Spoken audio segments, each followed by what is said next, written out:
All right, last week. Yeah, and then our final, then we're done. Then what, how long is the break? 2 weeks? No, just one, Oh, just this week, and then we start on the first spring term. It's a short break, but we'll get lots of softball in, so it'll be a good break. All right, so what we have here is some homework, and I'll probably do something different on Wednesday rather than give you homework for Friday. So I don't know what I'll do there, but something in class usually on Wednesday where you get points just in class, nothing over high day. We'll take that day off. And then here we will review for the final, and here we will take the final. Okay, that'll be the game plan. Let's go over the quiz. So a lot of us just assumed it was 7.5. I didn't intentionally make this difficult, but it's not, it's 7.25. So if you just assumed it was a ½ inch less than their dimension they gave you, I'm sorry, I didn't mean for that to happen. I thought you would just look stuff up. But anyway, a lot of us use 7.5 instead of 7.25, which just threw your numbers off, which still gave you an A on the quiz, but just not 100%. Yeah, kind of, it was funny. When I was going through, I was like, what? Did I look it up wrong? I'm like, no. So what we wanted was the centroidal axis. So that means we're gonna run Y bar. The area that's given in the back of the book is 10.9. Which I know, I expect you to be able to use the table though, so I don't know why they're rounding the table. That's really not cool. Because if you take 1.5 times 7.25, you get 10.875, which is different than 10.9. But I ran it with 10.9 thinking you should just be able to go to the table and run these numbers, so. All right, so Y bar is gonna end up to be.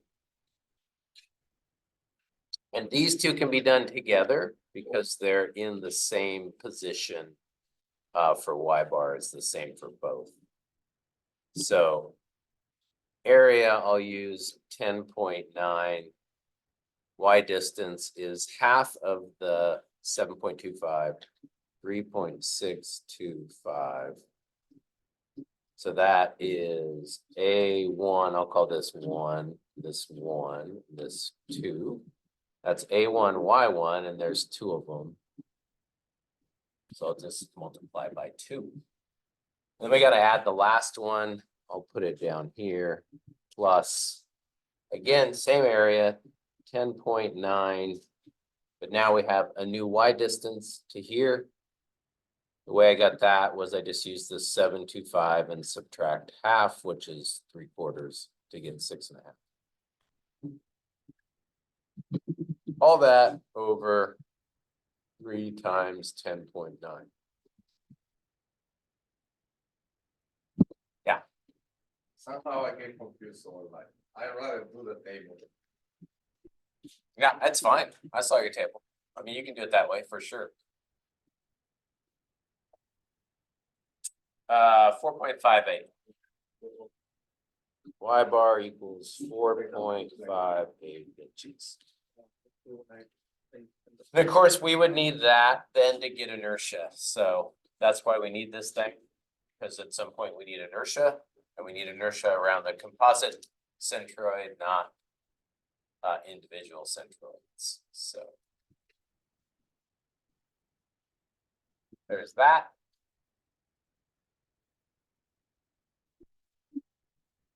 Homework was number 2. Huh? And 3. I think I have them both prepped.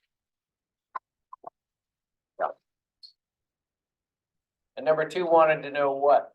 The area moment of inertia about the centroidal axis and about the base, both of those. So you should have been able to go to the back of the book. Look up a triangle.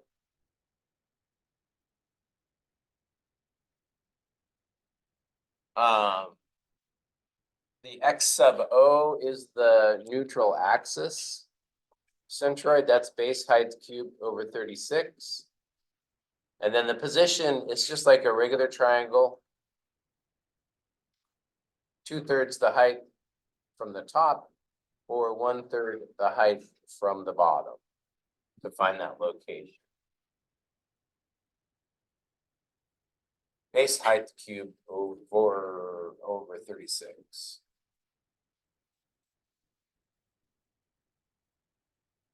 So inertia equals base height cubed over 36. Base is 8. Height is 12. And 36. So I about the x. Might be a silly question, but how did you get 36 again? So that's the formula. You just look it up. So formula is for a triangle. Come on, focus. There we go, right there. Base height cubed over 36. So in the first part of inertia, we just use shapes we can look up. Okay. And triangles the shape you can look up. Yep.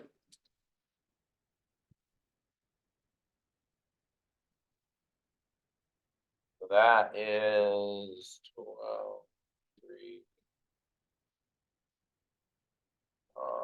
8. 384 inches to the fourth. And so they call this axis x sub O. So whatever you name it for the formula. Oops. Y'all go.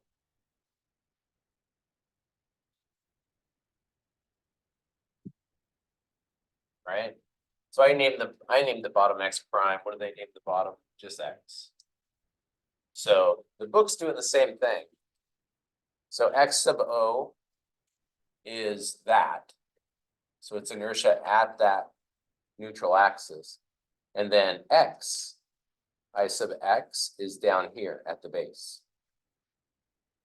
So they almost always give you a formula for the neutral axis and then a formula for the base. Because the base is a common spot that we need it. I mean, that's why they're doing it. So x sub O, I'm pretty sure that stands for origin. And I'm going to call it neutral axis because that's what we're going to call it in strength materials. So that centroid is 384. And then the x prime equation is base height cubed over 12. So I about my x prime is base height cubed over 12. So that's the inertia down here at the bottom. It's going to be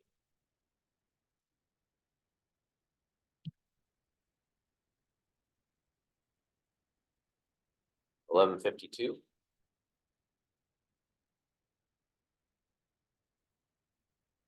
What's that? What is inertia? Inches to the fourth. And then what do we need it for? Like, this is just mathematical gymnastics. What do we need inertia for? Why are we doing this? Why are we here? What's our purpose in life? Oh, don't answer that one. It's a big one. Answer the one that's what's inertia for?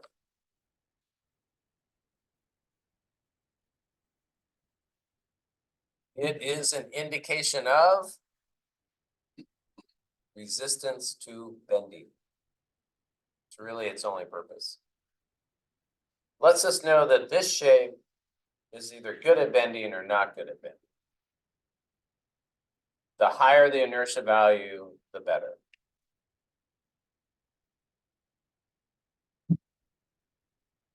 Bending is critical because it's our design parameter. So things breaking is not a design parameter, that's just a design failure. So when we think about design, we want to think about how much something bends and if that deflection or bending is appropriate or not. That's our design criteria. How much something deflects, so we have to be able to get to this bending stress thing at some point. All right, so that's that one. This is easy inertia. When you have a shape, you just look it up, run the formula, that's easy inertia. This is easy inertia because the neutral axis of the W shape lines up with the neutral axis of the plates. So when neutral axes line up, we can just add them up. Like apples plus apples. If they don't line up, then we have to transfer them, and that is definitely more complicated. But the neutral axis of the plate is right there, and then the neutral axis of the W shape is right there. They are stacked on top of each other. Right? When inertias are stacked up, we can just add them up. So I looked up the 18 by 71 and got 1170. Anybody else get that? For IX, yeah. And then for the plates, we just have to calculate it. There's no table for that. A rectangle in the back of the book is going to give us at the neutral axis base height cubed over 12.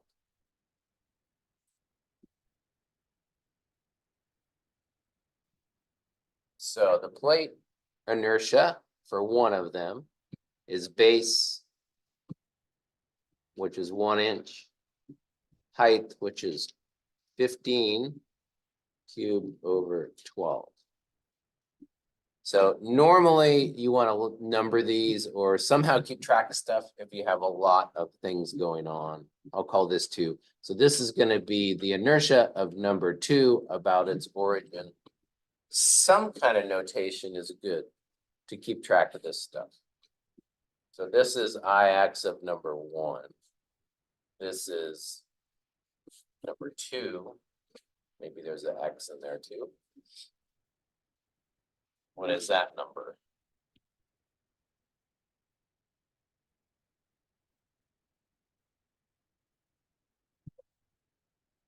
$281. Anybody get that? No?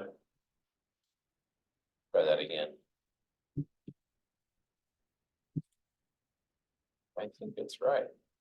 281.25. Ix of number 2 is 281.25 inches to the 4th. That's one plate. This is one plate. So to get the total inertia, I'll call it about this XX axis. It's going to be the inertia of the W shape 1170 plus the inertia of the plates. And there's 2 of them. So I'll just multiply by 2. All right.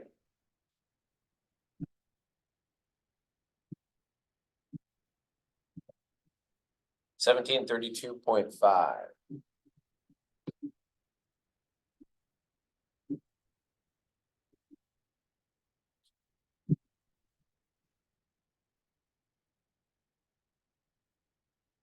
So individual inertias 1170 and a plate is 281.25.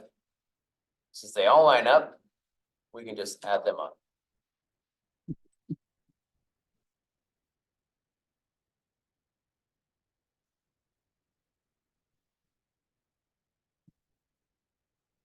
Questions? It's pretty, I mean, when they add up, they line up, it's good. If we wanted the inertia about the y-axis, that's a different problem. Because the plates are here and the W shape is there and all those axes do not line up. Did they ask you for the y-axis? I don't think they did. Yeah, not yet. I did the wrong one. Hate it when that happens. Everyone kind of get this axis thing, like inertia is about a very specific axis. If those axes line up, we can add them. If they don't line up, we have to transfer them. So that's what we will do next. That's what we will do last in this class. That'll be the last new concept. It's transferring inertia. Kind of exciting. Kind of excited. I'm excited. Or he's like, I don't know, not that excited. All right, so let's do a self-evaluation on this homework set. You get to grade it yourself. These problems are worth 10 points each. You grade yourself. If it was done on time, which means before you come to class, that's full credit. If it was done, partially in class, partially out of class, that's not full credit. Wrong.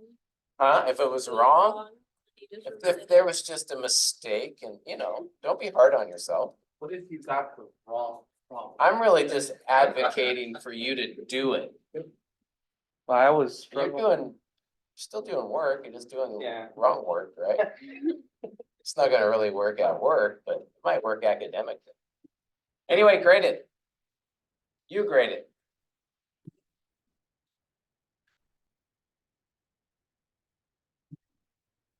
And then let's pile it up. When I turned it on and played, that didn't work. Yep. I've been, They're 10 points each. yep.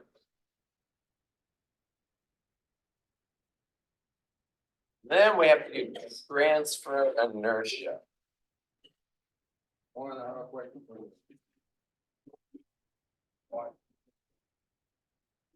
What do you think with John? What? Like for, This is the file. Where's John at? oh, I don't know where people are making a file. The one the. Triangle, oh, triangle and plates. Triangle and the wrong problem. Come on, triangle and the wrong problem. The homework from Friday, how do I just pile it up? Same file, no, the alternate file. Oh, here. Yep. That's okay, no, it's not.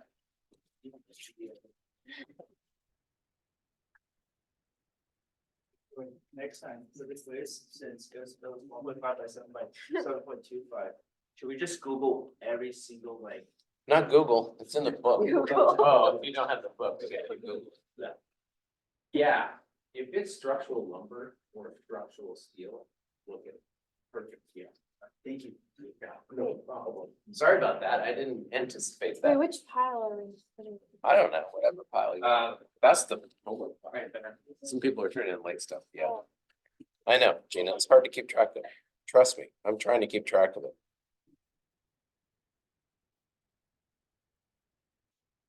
All right, I'm just making this up. This will give us a chance to run all the way through it. And we'll go back to 2x6s. 2x6. That's definitely 1.5 by 5.5, but we might want to just double check that. Wait, where are you finding that? Again, In the back of the book, like which part? structural timber right here. It's on page 495.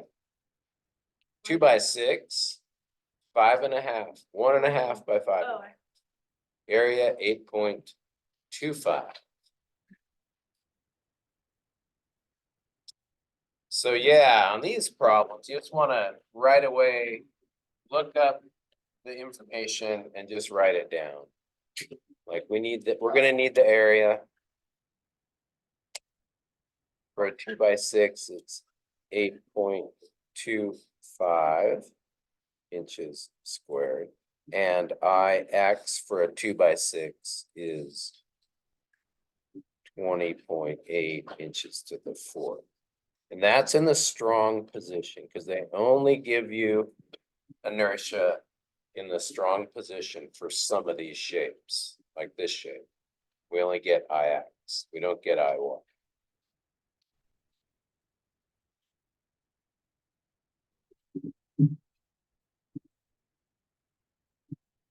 I'll give you a second. Catch up.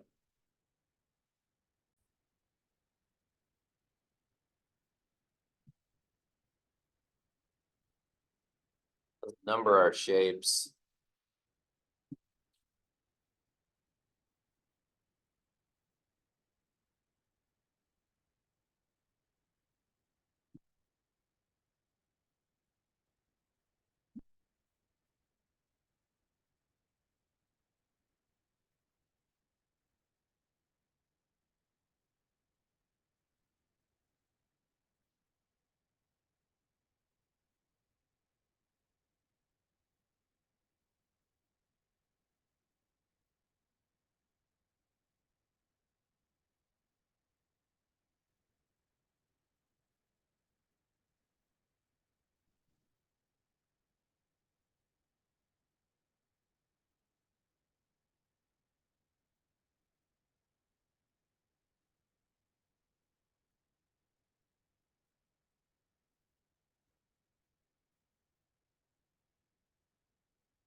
Yeah.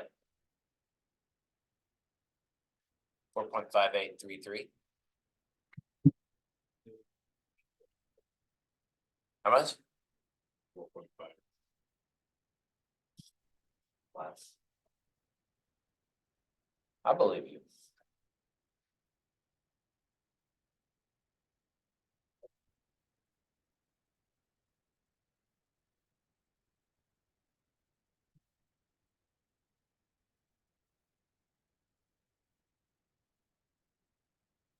Gotta get the times and divide thing right.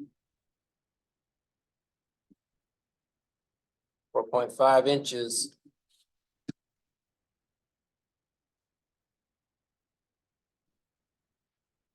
Everyone see where I get the 625 and the 2.75. So this is shape 1. So this is A1, Y1. Here is Y1. Distance to this. Yeah. 5.5 to here, 3/4 to here, add them up. 5.5 plus 3/4. Okay. 625. This one is just halfway up. Y2. Y2. A2. So that's where we want the inertia. Now we know where it's at. It's 4.5 inches up from the base. Okay. So the process for inertia is first find the individual inertias. So we're going to need I sub O of shape 1. We're going to need I sub O of shape 2. O being their own origin. So for shape 1, that's this. Right? That's this horizontal thing that is out of position. So IX is for the shape when it's in the strong position. That's this one. So this is IX2. But to get IX1, we have to actually calculate that. Base height cubed over 12. So when the shape is not in position, we're going to look that formula up. I just have it memorized. Base height cubed over 12 for a rectangle. And our rectangle for this shape 1 is out of position, which means the base is 5.5. The height is 1.5 cubed over 12. So you find the individual inertias first.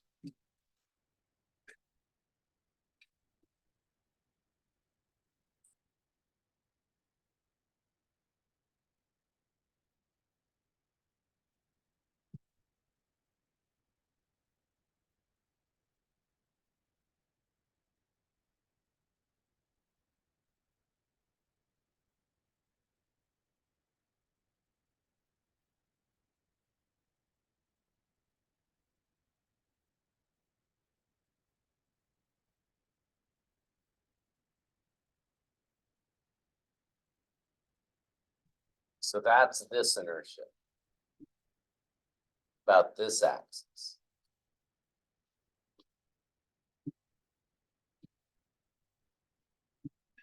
The second shape is in the strong position. So that's the 20.8.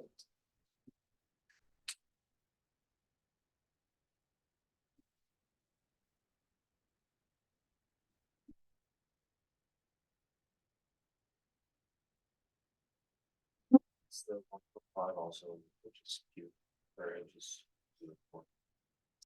Here, yes. Yep, because it's inches cubed here and inches here, so inches to the fourth.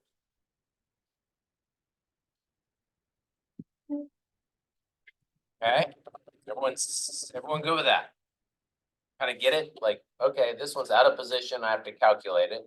This one's in position, so I can just look it up. Shape 2 inertia is here. Shape 1 inertia is here. Are those exactly on top of each other? Clearly not. And they're not where we want them. We want them here.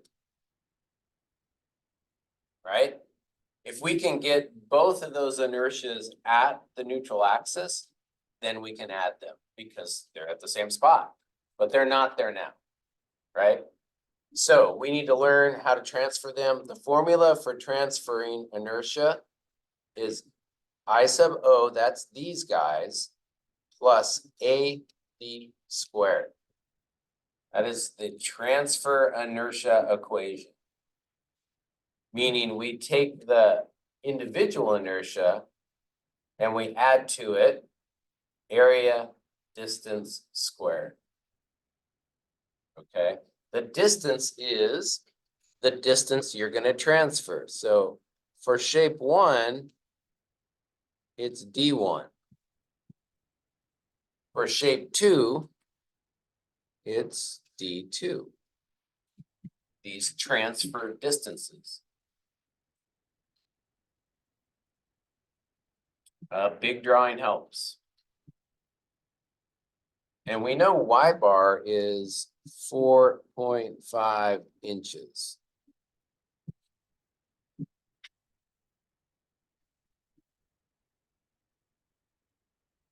We know y1, distance to here is 6.25. We know y2, distance to here is 2.75. So we have all the players to figure this out.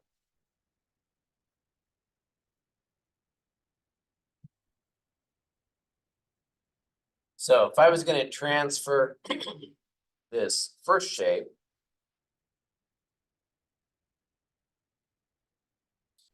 then I take the I sub O of the first shape, which is the 1.5469.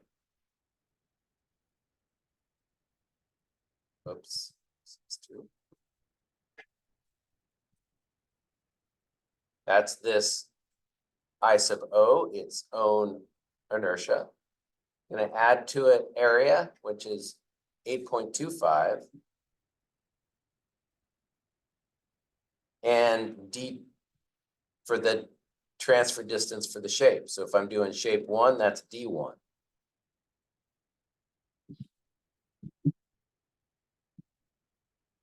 So how would I get D1? Yeah, Y1 to the top, subtract Y bar, gives you D1. So distance 1 is going to be Y1, which was 6.25 minus 4.5. So D1 is going to equal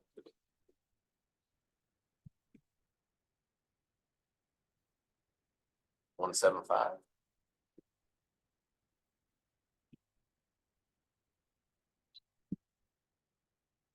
That goes here, 175, and it's squared.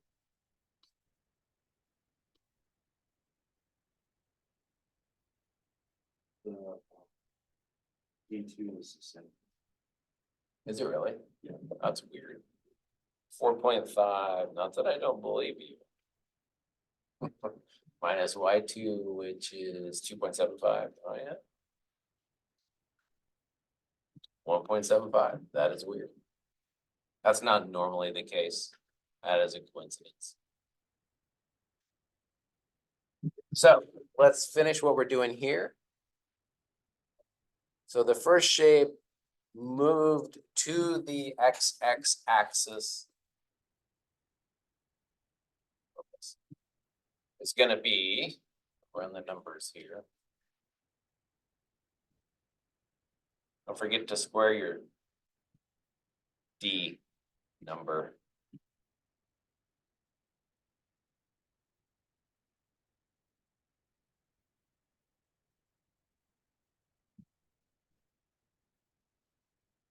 $26. 26 point, I will round it now, 81, no, not yet, 125 inches to the fourth. So that's inches squared, this is inches, inches to the third. Oh, and this is inches to the fourth. So this is inches squared, inches squared. So it ends up to be inches to the fourth, more neat. So that's just the first shape moved. We got to do it again for the second shape. We got to get them both at the neutral axis. So same formula. We're going to start with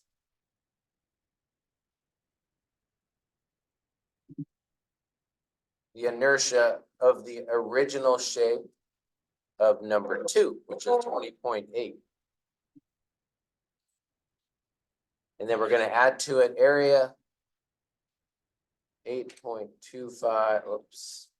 That's some number swapping in my brain today. 8.25 times its transfer distance, 1.75 again. Again, normally those are not the same. So that's just the way this problem is working out. So inertia about its own axis, area d squared transfers it to our new XX axis.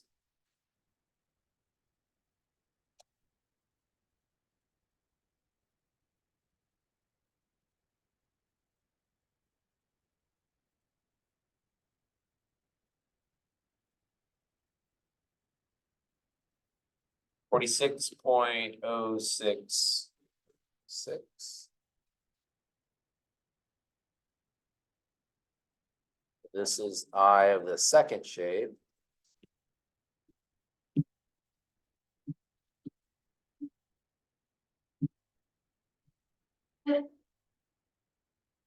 So now we have the first shape transferred to the x-x axis here. The second shape transferred to the x-x axis. Same spot. Now we can add these two up. 72.88.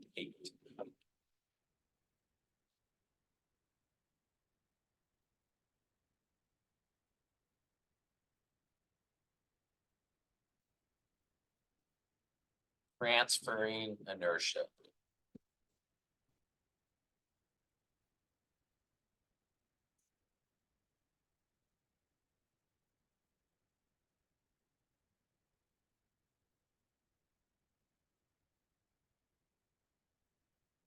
What are your questions?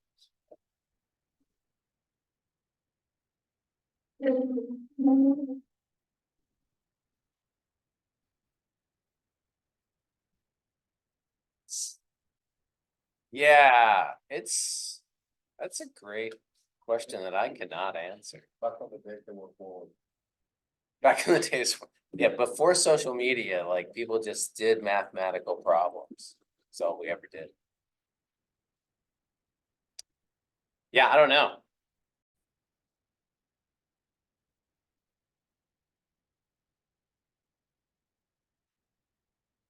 So we need to know where the x-x is.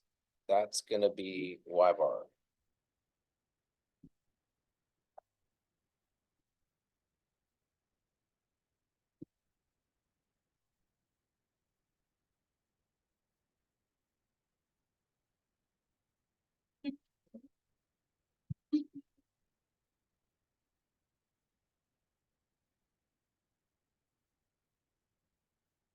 So this is combined XX, this is X1, which is the W shape. This is X2, which is the plate.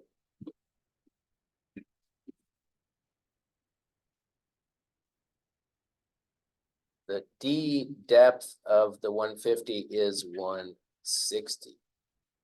So top to bottom of this W shape is 160. The plate's 19. So the distance up from the bottom, the very bottom, up to our first shape, it's going to be Y1.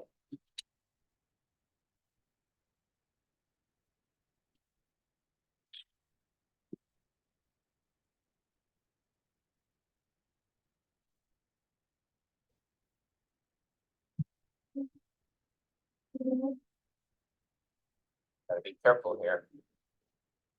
Can't forget our 19 at the very bottom.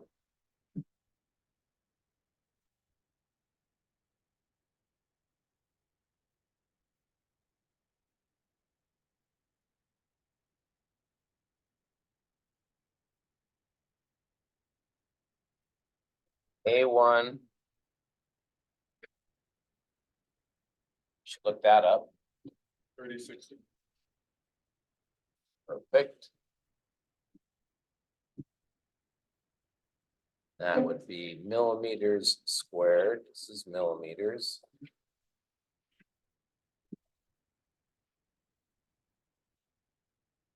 You're gonna need A2.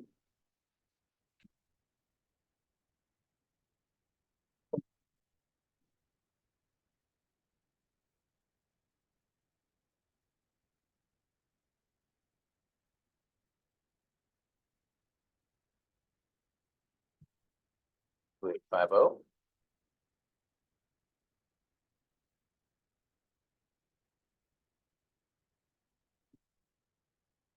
We need Y1.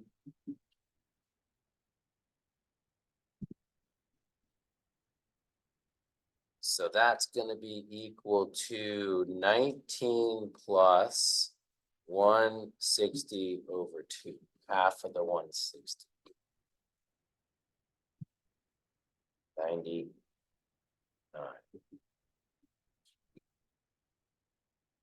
80 plus 19, 99. And then, I can hardly even draw it in, but here is Y2.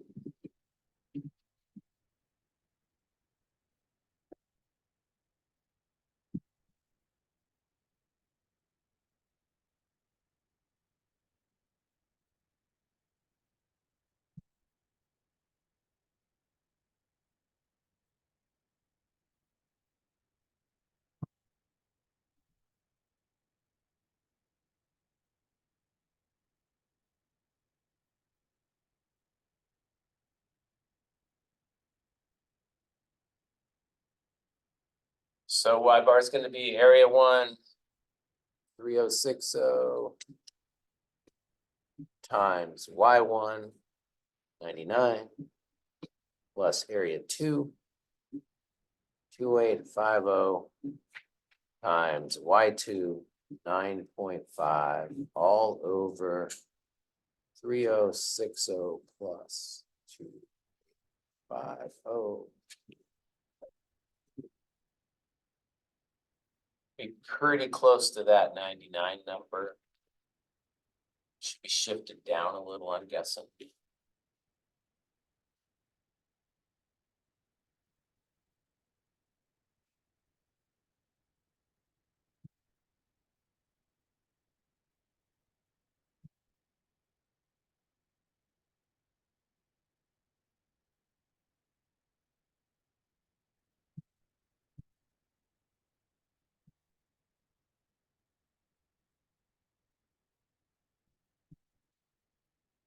We get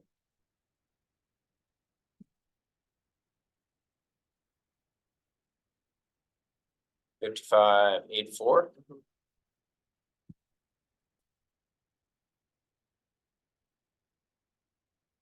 Shift it down a lot.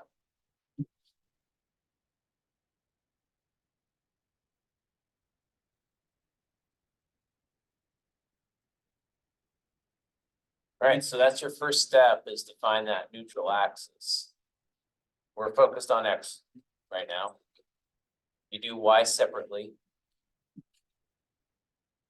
So let's just do all of X and go after our inertia about this centroidal combined axis, right? Individual axis, combined axis. Y bar gives you combined 55.84. So to get inertia, you have to have each individual inertia first. So we need I of 1, which that's the W shape. We can just look it up.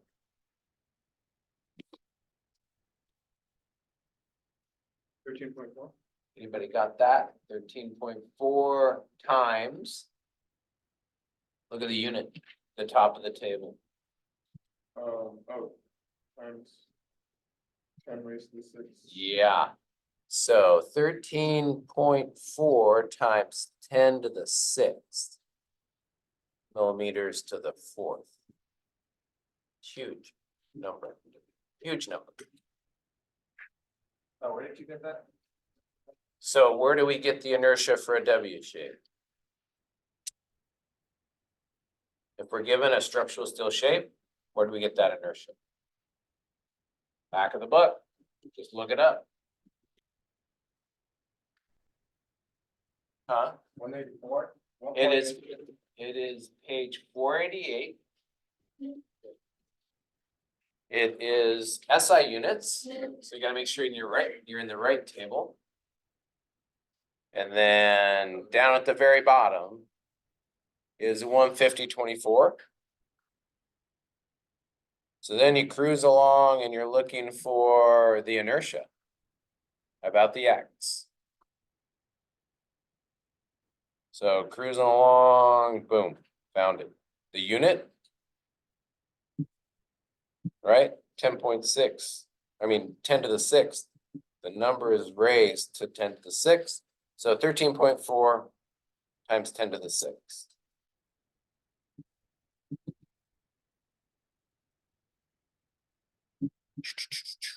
Good? Yep. Notice IY is here too, so we'll be able to pick that off when we need it.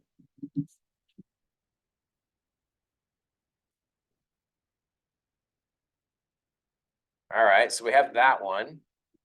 Let's get the other one. How do we get the inertia for this plate? Yep. Base height cubed over 12. Our base is 150, our height is 19.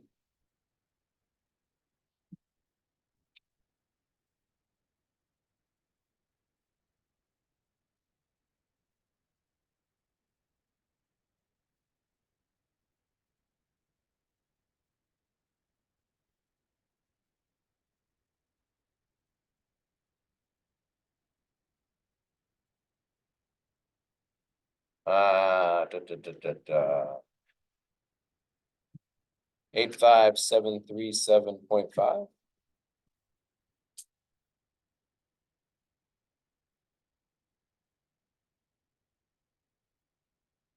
That'll be to the fourth.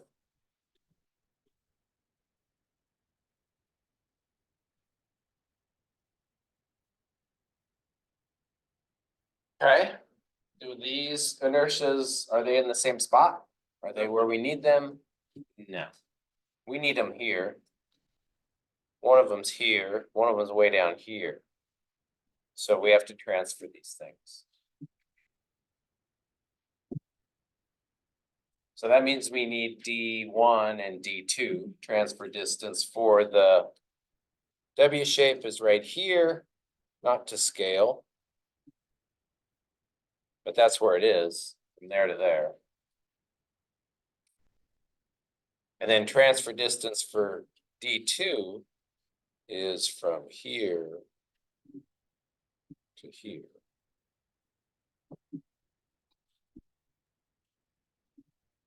So shape 1, there to there, shape 2, this plate all the way up to Y bar.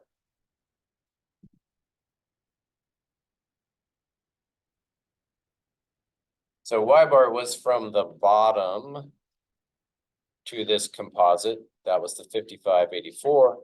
And we know there were half of 19 up. So this is going to be 55.84 minus 19 divided by 2.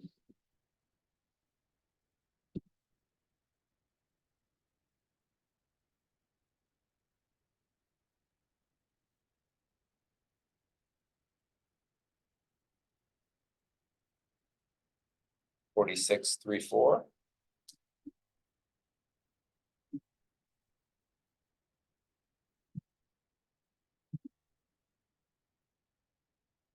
And then this one, D1, is just going to be Y1, this 99 to here, minus Y bar, 55.84, minus Y bar.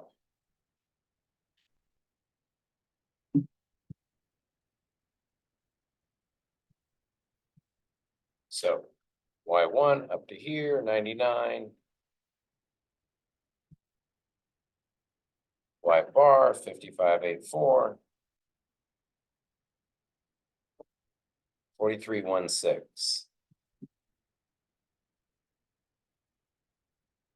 So again, a big drawing is really helpful. Like these, and exaggerate the spaces, like give yourself enough room between axes so where you can like make a drawing, right? Kind of conceptually wrap your head around these distances that you got to figure out.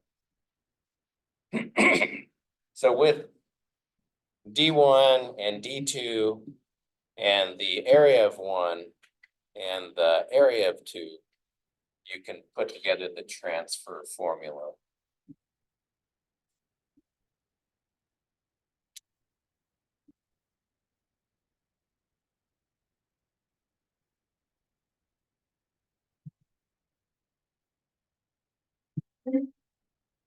So to transfer the first shape to this XX axis,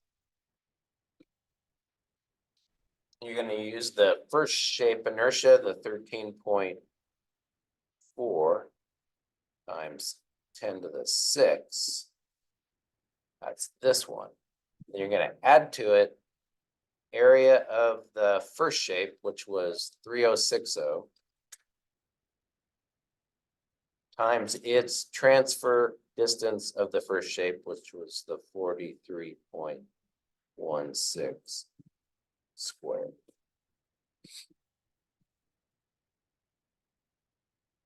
Really looks quite mathematical. Like it.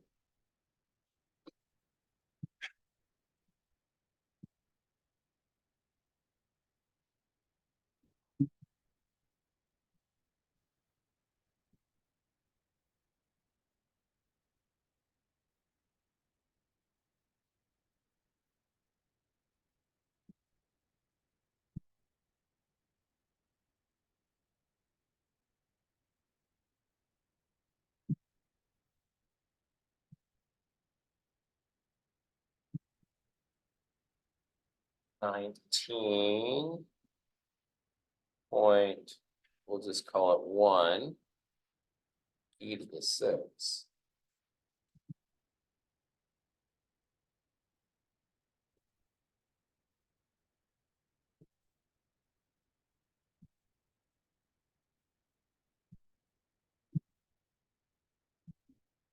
So then the second one, I'm gonna transfer to this x axis. We're gonna use its original inertia.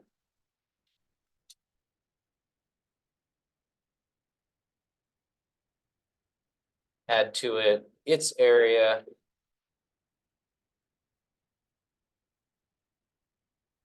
Times its distance squared. D2 was 46.34.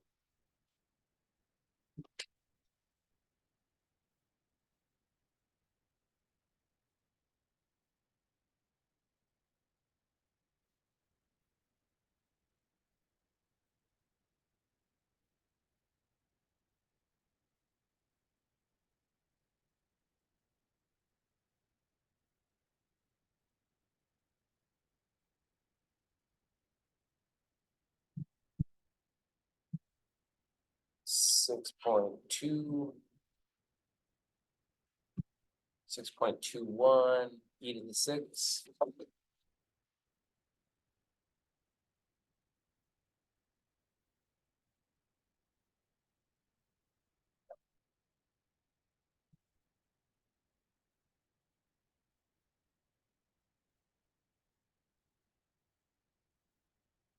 Yep. Now they're both at the x axis. We can add them up. 25.3 e⁶.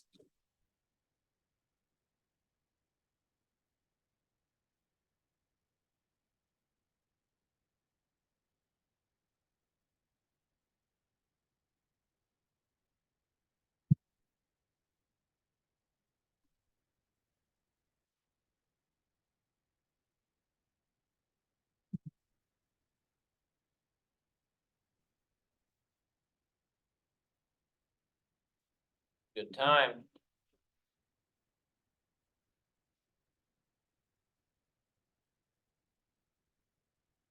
Everyone see where we're getting these numbers? Everybody's good with this? Your questions answered. You do, E6, that's the same as putting it. Exponent. That's Yeah. 10 to the. So this is, I think they call this engineering notation. They call the 10⁶ scientific notation. A lot of our calculators will have an e⁻x button, like an HP does, so. If I want 35⁶, I just hit e⁻x and hit enter. Now I have, it's hard to see. And that's 35 at least with the E⁶, that's. Whatever time, it's like a million. Yeah, it's a million, Yeah. 6 places. Yep. Yep. So you'll see this a lot. this terminology, especially in the metrics, since they. I don't know why they resisted. Doing like centimeters, cause that would have brought the number way down, right, instead of millimeters. No, but they just went with millimeters through everything. Like, it makes sense when we get to deflection, but then when we get to. Stresses, the numbers are huge because they're doing like newtons over a millimeter squared. It's like, wow, what? There's some big numbers going on. So